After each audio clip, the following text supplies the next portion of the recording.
Three-question passage. We'll quickly read the passage and answer questions. Early in the 20th century, many owners of iconic companies of the day were women.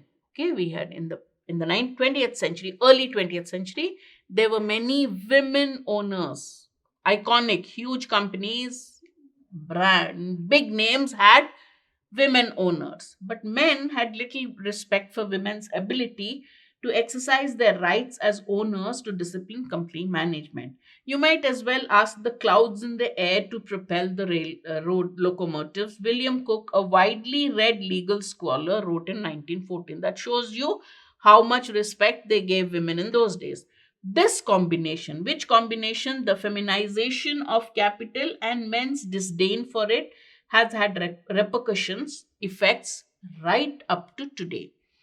Women owners and men's scorn of women's ownership, both these have had effects even now.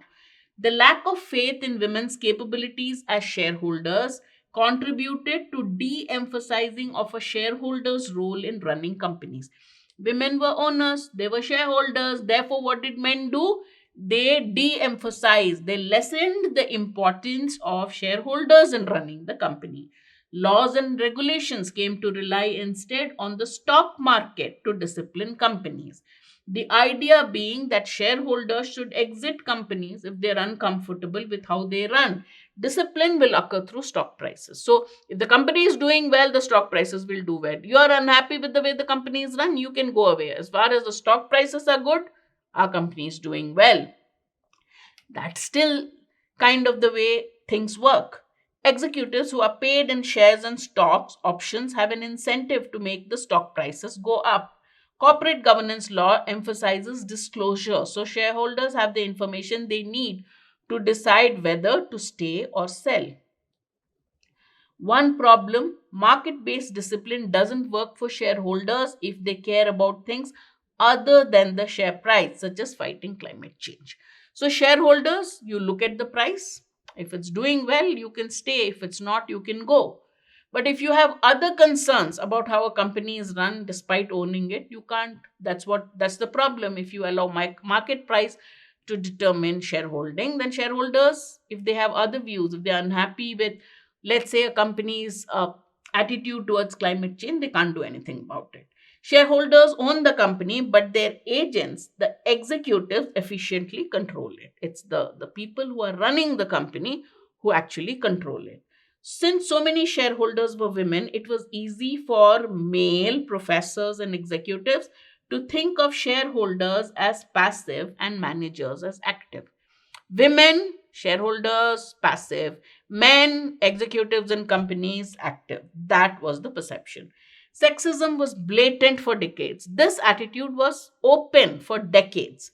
When in 1953, a female shareholder of Standard Oil in New Jersey, asked why the company had no female directors, even though it reported having more women than men as shareholders, the chairman, Frank Abrams, said the company hadn't found a woman who can contribute to the problems we have to face. He added, I was going to say that first they would start with our interior decorating. This is the reason he gave. The firmly held belief that women were content to be passive owners wasn't even accurate. He says that people thought women are happy being passive shareholders. He says that's not accurate.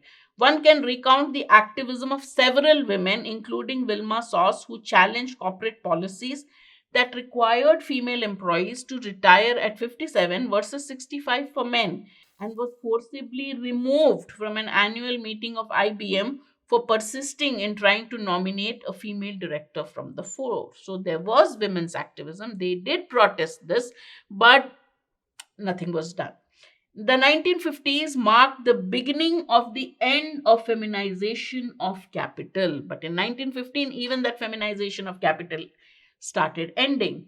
More and more shares were held by institutions rather than individuals, and nearly all of those institutions were run by men. The institutions owned shares in many companies, relying more on diversification to protect themselves from bad management. The conceptual division of companies between owners and managers is a relic of the early 20th century, one that mapped easily into societies two separate spheres, women and men. So basically, owners, women, managers, men. The division is really three parts: managers, a handful of very large asset managers, and ordinary shareholders. Which of the following statements best expresses women's roles as owners of the company? Author said passive owners, capital they had, they were shareholders, but they were passive and they were looked down by the managers, right? They run a company remotely like a locomotive. No. Female managers are active. No. He didn't. While female shareholders are passive, he did. Male managers are active. He didn't say anything about female managers. So B is out of scope. Passive owners flourish while those who want an active role are forcibly removed. He talked of a few cases. That doesn't mean all passive shareholders flourish and all active ones are removed, right?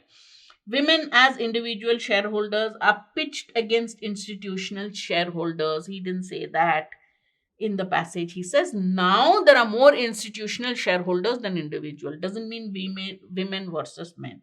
Women are passive owners while male executives run the company. Perfect summary of the passage.